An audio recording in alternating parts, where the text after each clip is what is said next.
지난 주말 남태평양의 통가 인근에서 해저 화산이 대규모 분화를 일으키자 일본은 시민들에게 긴급 대피령을 내리는 등 패닉 상태에 빠졌는데요. 8,000km나 떨어진 통가의 화산 폭발이 일본과는 어떤 연관성이 있기에 긴급 대피령까지 내린 걸까요? 한국 시간으로 지난 15일 오후 1시 10분, 통가 수도 누쿠알로파 북쪽 65km 해역에서 해저 화산이 대규모 분화를 일으켰습니다. 미 해양대기국에 따르면 8분간의 분화로 분출된 화산재와 가스는 수심 1.5km 해저에서 폭발했음에도 20km 상공까지 치솟았으며 미 북동부 6개 주를 덮을 만큼 큰 연기 기둥을 만들었다고 합니다. 화산의 폭발력은 화산 분출 지수 0에서 8로 나타내는데 이번 화산 폭발은 5에서 6에 해당하는 강력한 분화였으며 분화 당시 진동은 규모 5.8의 지진과 같은 수준이라고 합니다. 학계에서 이번 해저 화산 폭발을 1000년에 한 번 있을 정도의 강력한 위력이었다라고 하는 이유입니다. 통가는 불의 고리인 환태평양 조산대에 있는데 이 화산도 지난 2009년 이후 여러 차례 분화했습니다. 불의 고리는 태평양 주변에 지진과 화산 활동이 자주 일어나는 지역들을 가리키는 말로 세계 활화산과 휴화산의 75%가 몰려있고 전 세계 지진의 80에서 90%가 발생하는 지역입니다. 이번 분화는 위성에서도 또렷이 찍힐 만큼 큰 폭발이었는데 근처인 통가는 물론 800km 떨어진 인접국 피지에서도 폭발음이 들릴 정도로 화산 폭발의 소리는 컸습니다.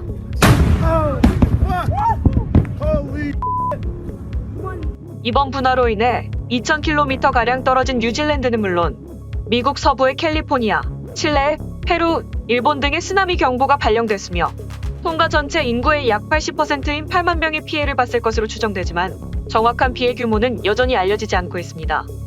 해저 화산 폭발로 해저 통신 케이블이 절단되면서 여러 섬의 통신이 어려운 상태이기 때문입니다. 뉴질랜드는 통가 수도 누쿠알로파로 정찰기를 보내 피해 상황 조사와 구호 물자를 전달하려 했으나 공항 활주로가 화산재로 덮여 착륙이 불가능했습니다. 화산재 제거에만 최소 하루 이상이 필요하다는 진단을 내렸고 현재 주민들에게 가장 필요한 식수 등 긴급한 구호 물자를 해군 함정 2척에 실어보냈다고 뉴질랜드 측은 밝혔으며 함정은 3일 후 현지에 도착할 예정이라고 합니다.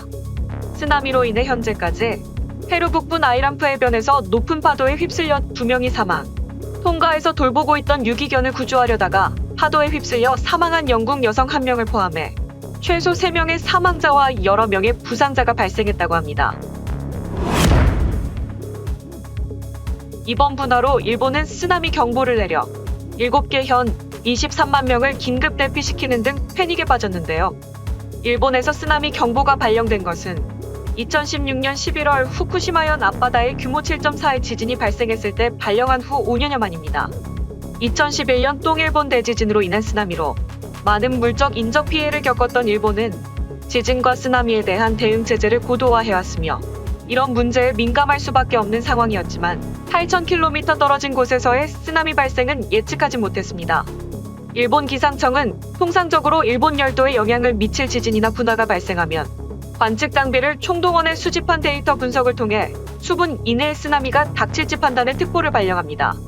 이번 통가의 분화로 인해 최고 80cm의 쓰나미가 관측된 것을 근거로 지난 15일 오후 7시가 넘어 일본 기상청은 약간의 해수면 높이가 높아졌을 뿐 쓰나미 우려는 없다고 발표했습니다.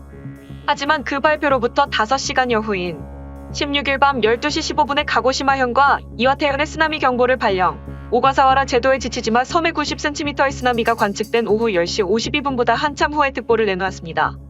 또 일본 기상청은 최고 3m의 쓰나미가 닥칠 것으로 예상했지만 실제 관측된 것은 1m 20cm로 뒤늦게 예측한 것과 실제 관측치 사이에도 상당한 오차가 발생했습니다.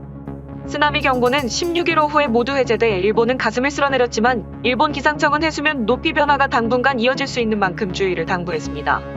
해양과학 전문가인 김성용 카이스트 교수는 해저 화산 폭발이 일어나면 장파장 수면파가 생긴다.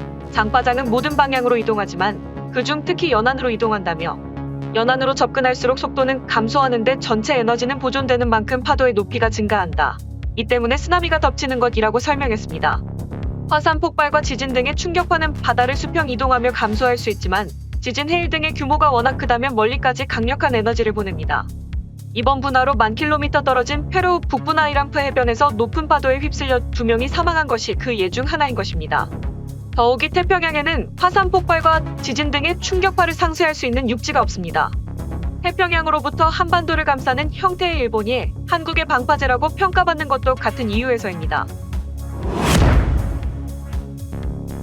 통신이 어려운 상태여서 자세한 피해 상황은 모르겠지만 피해가 많지 않을까 싶어서 걱정되네요. 갈수록 자연재해가 늘어나고 있어서 정말 남의 나라만의 얘기가 아닐 것 같아서 불안하기도 하고요. 통가 더 이상 피해가 안 생겼으면 좋겠어요. 일본은 2011년 쓰나미로 당해본 경험이 있어서 트라우마가 생긴 듯. 그래서 더욱 민감하게 반응함. 남의 일이 아니다. 백두산이나 일본 화산 터지면 한국도 적골 당한다.